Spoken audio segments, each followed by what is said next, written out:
بیٹا واپس لوٹ جاؤ، میدان میں جانے کا ارادہ نہ کرو۔ میرے بعد اہل بیت کو وطن کون پہنچائے گا؟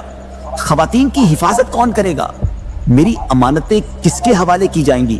قرآن کریم کی حفاظت کون کرے گا؟ میری نسل کس سے چلے گی؟ سامنے دشمن کا لشکر پہاڑوں کی طرح کھڑا تھا، ہر طرف ہتھیاروں کی چمک، نیزوں کی کتاریں اور ظلم کے سائے تھے۔ سب کے دل جانتے تھے کہ حق امام حسین کے ساتھ ہے، مگر ظالموں کو خون چاہیے تھا۔ جس کو میرے مقابلے میں بھیجنا چاہتے ہو بھیجو۔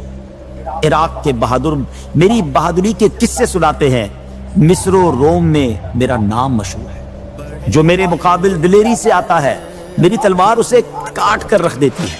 کسی کا سر زین تک چیر دیا گیا، کسی کو نیزے پر اٹھا کر زمین پر پٹک دیا گیا، کسی کے سینے کو پار کر دیا گیا۔ تاریخ عالم میں ہماری نامردی کا یہ واقعہ ہماری رسوائی کے طور پر آئندہ نسلوں کو بتایا جائے۔ آپ رضی اللہ تعالیٰ عنہ رب کے حضور سجدے میں چلے جاتے ہیں، پھر انا للہ و انا الیہ راجعون۔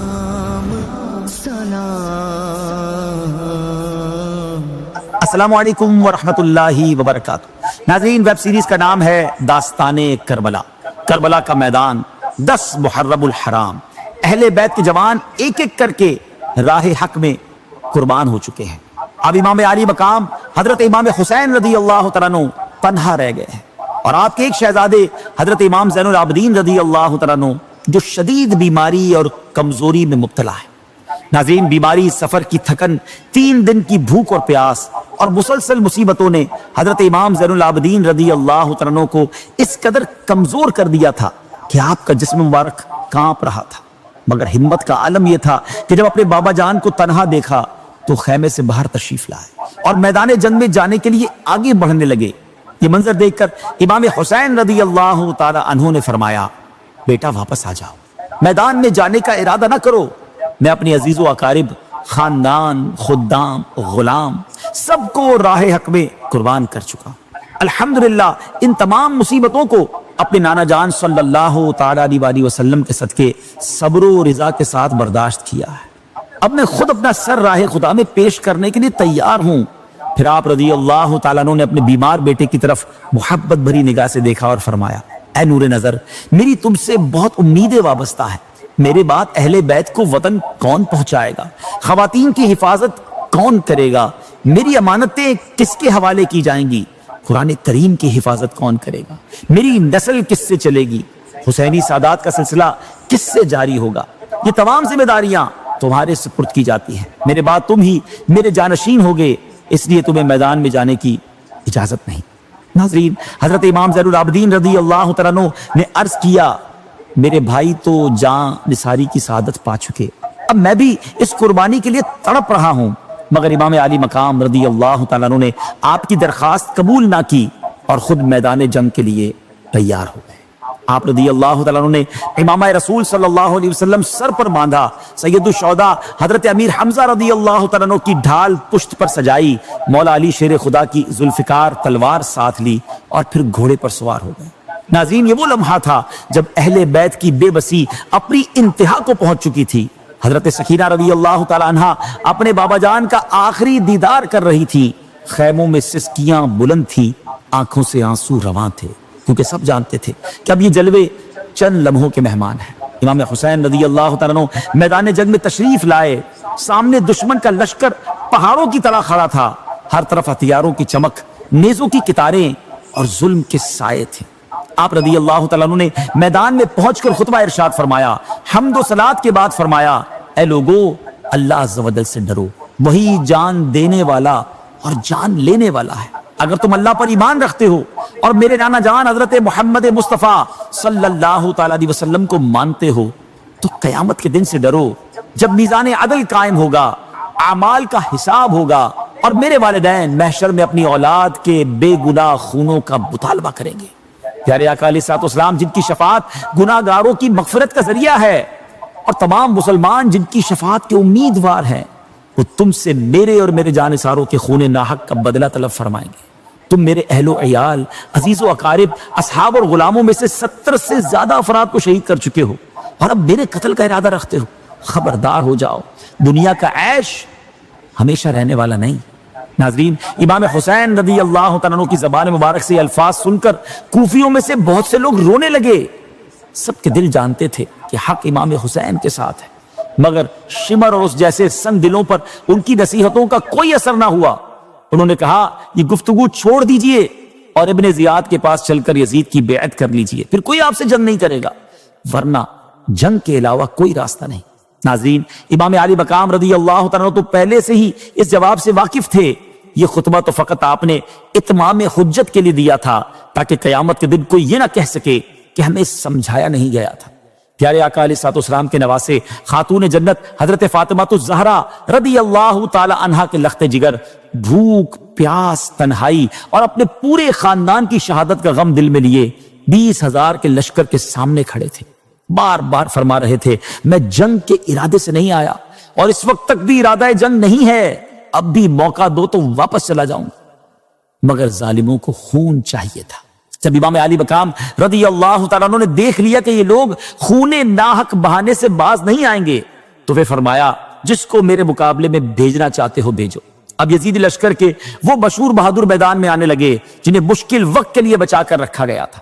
انہی میں سے ایک بدبخت تلوار لہراتا ہوا آیا اور آتے ہی امام پر حملہ کرنے کے لیے ہاتھ اٹھایا، مگر ابھی وار مکمل بھی نہیں ہوا تھا کہ امام حسین رضی اللہ تعالیٰ عنہ کی ضرب حیدری چلی اور اس کا سر جسم سے جدا ہو کر دور جا گرا۔ پھر دوسرا شخص غرور سے بھر کر میدان میں آیا اور چیخ کر کہنے لگا شام و عراق کے بہادر میری بہادری کے قصے سناتے ہیں، مصر و روم میں میرا نام مشہور ہے، آج تم میری طاقت دیکھو۔ ناظرین، لشکر اس کی باتیں سن کر خوش ہو رہا تھا، انہیں گمان تھا کہ بھوک، پیاس اور غم نے امام حسین کو کمزور کر دیا ہوگا، مگر جب وہ شخص قریب آیا تو امام نے فرمایا تو مجھے نہیں جانتا، جو میرے مقابل دلیری سے آتا ہے میری تلوار اسے کاٹ کر رکھ دیتی ہے۔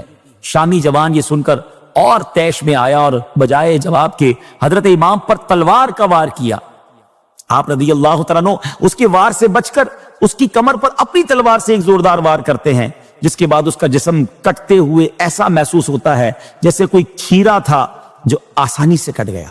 ناظرین، اسی طرح یزیدی لشکر کے ایک کے بعد ایک بہادر میدان میں آتے رہے، مگر جو آیا ایک ہی وار میں انجام کو پہنچا دیا گیا۔ کسی کا سر زین تک چیر دیا گیا، کسی کو نیزے پر اٹھا کر زمین پر پٹک دیا گیا، کسی کے سینے کو پار کر دیا گیا۔ اسی طرح یزیدی لشکر میں لاشوں کے انبار لگتے چلے گئے، ہر طرف خوف اور چیخو پکار پھیل گئی۔ لوگ کہنے لگے اگر یہی انداز رہا تو حیدر کا یہ شیر پورے کوفے کے بچوں کو یتیم اور عورتوں کو بیوہ بنا دے گا۔ پھر فیصلہ کیا گیا کہ ایک ایک کر کے مقابلہ کرنا ممکن نہیں ہے، اس نے چاروں طرف سے حملہ کیا جائے۔ اب ہر طرف سے تیروں، تلواروں اور نیزوں کی بارش شروع ہو گئی۔ اس کے باوجود امام حسین رضی اللہ تعالیٰ عنہ جس طرف گھوڑا دوڑاتے صفوں کی صفیں چیر ڈالتے۔ ناظرین، دشمن حیران تھے کہ اس بھوکے پیاسے تنہا انسان میں یہ طاقت کہاں سے آ رہی ہے۔ یہ دیکھ کر ابن سعد اور اس کے مشیروں کو بہت ٹینشن ہوئی کہ اکیلے امام حسین کے مقابل ہزاروں کی جماعت بے فائدہ ہے۔ تاریخ عالم میں ہماری نامردی کا یہ واقعہ ہماری رسوائی کے طور پر آئندہ نسلوں کو بتایا جائے گا، اس سے بچنے کے لیے کوئی پلان بنانا پڑے گا۔ پھر مشورے سے یہ طے کیا گیا کہ ایک ایک کر کے لڑنے سے جنگ میں ہماری ساری فوج بھی اس ہاشمی شیر سے مقابلہ نہیں کر سکتی، ہمیں ایک ساتھ چاروں طرف سے امام حسین پر تیروں کا حملہ کرنا پڑے گا۔ اب امام حسین رضی اللہ تعالیٰ عنہ پر چاروں طرف سے تیروں کی بارش ہوتی ہے، کسی میں قریب آنے کی ہمت نہیں ہوتی، سب دور سے تیر برسا رہے ہیں۔ کچھ ہی دیر میں آپ رضی اللہ تعالیٰ عنہ کا جسم مبارک تیروں کے حملوں سے بری طرح زخمی ہو گیا۔ تیر اندازوں کے گروپ ہر طرف سے آپ پر تیر برسا رہے تھے۔ تیروں کے زخموں سے آپ رضی اللہ تعالیٰ عنہ کا گھوڑا اتنا شدید زخمی ہو گیا کہ اب مزید آگے بڑھنے کی اس میں بھی طاقت نہ رہی۔ اس وجہ سے امام علی مقام رضی اللہ تعالیٰ عنہ کو ایک جگہ ٹھہرنا پڑا۔ آپ ٹھہر گئے، مگر تیروں کی برسات اب بھی جاری ہے، آپ کا جسم مبارک زخموں سے بھر چکا ہے۔ اسی دوران ایک تیر آپ رضی اللہ تعالیٰ عنہ کی پیشانی پر لگتا ہے۔ ناظرین، یہ وہی پیشانی ہے جس پر پیارے آقا علیہ الصلوۃ والسلام بوسہ دیا کرتے تھے۔ ظالموں نے اسی پیشانی کو تیر سے گھائل کر دیا، جس کے بعد امام رضی اللہ تعالیٰ کو چکر آ گئے اور آپ گھوڑے سے نیچے تشریف لے آئے۔ آپ رب کے حضور سجدے میں چلے جاتے ہیں، اپنی زندگی کا آخری سجدہ، وہ سجدہ جس پر زمین کربلا فخر کرتی ہے۔ اسی حالت میں ایک شخص آپ پر نیزے سے حملہ کرتا ہے اور آپ اسی سجدے کی حالت میں 10 محرم الحرام 61 ہجری میں جمعہ کے روز اپنے پورے خاندان کو راہ حق میں قربان کرتے ہوئے خود بھی قربان ہو جاتے ہیں۔ انا للہ و انا الیہ راجعون۔ ناظرین، ظلم کی یہ داستان ابھی ختم نہیں ہوئی تھی۔ یزیدیوں نے امام پاک کے سر مبارک کو جسم سے جدا کرنا چاہا۔ نظر ابن خرشہ نامی ایک بدبخت آگے بڑھا، مگر امام کی ہیبت سے اس کے ہاتھ کانپنے لگے، تلوار ہاتھ سے گر گئی۔ پھر خولی ابن یزید یا شبل ابن یزید آگے بڑھا اور امام حسین رضی اللہ تعالیٰ عنہ کے سر اقدس کو تن مبارک سے جدا کر دیا۔ پھر امام علی مقام اور تمام شہداء کے سروں کو اہل بیت کے ساتھ شبر کی نگرانی میں یزید کے پاس دمشق بھیجا گیا۔ بعد میں یزید نے اہل بیت کو حضرت امام زین العابدین کے ساتھ مدینہ طیبہ روانہ کیا، اور حضرت امام حسین رضی اللہ تعالیٰ کا سر مبارک آپ کی والدہ ماجدہ حضرت خاتون جنت رضی اللہ تعالی عنہا یا حضرت امام حسن رضی اللہ تعالیٰ کے پہلو میں دفن کیا گیا۔ ناظرین، آج ہم نے شہادت امام حسین رضی اللہ تعالیٰ کا واقعہ سنا۔ شہادت کے بعد کیا ہوا یہ جانیں گے